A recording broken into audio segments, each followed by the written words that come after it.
कहियो सखी के सैया के खेला बीतल पहिला रात के जतरा हमर बनल भतरा ढोरी हमर चाट के जतरा हमर बनल भतरा ढोरी हमर चाट के होठ चटल गाल कटल तोरा सुतल साथ के जतरा हमर बनल भतरा ढोरी हमर चाट के जतरा हमर बनल भतरा ढोरी हमर चाट के जतरा हमर बनल भतरा ढोरी हमर चाट के Anurag digital recording studio Begusarai.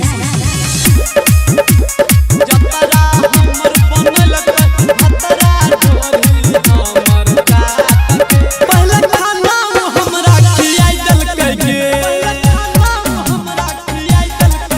तब पलंग पर जाके सुताई देलकै गे पहले खाना हमरा खियाई देलकै गे तब पलंग पर जाके सुताई देलकै गे गलकै नै दर्द बुझ गेलै मोर छोड़ देलकै छोड़ी काट के आगे जतरा हमर बनल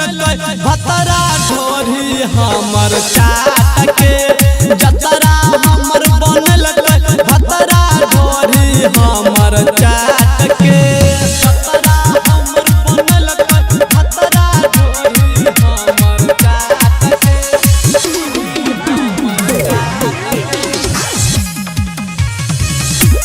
जतरा हमर बनल भतरा ढोरी हमर चाट के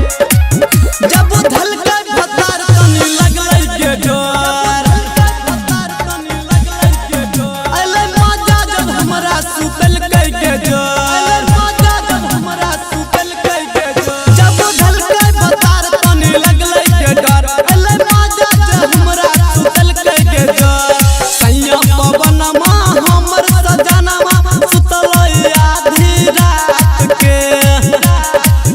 आगे जतरा हमर बनल भतरा ढोरी हमर चाट के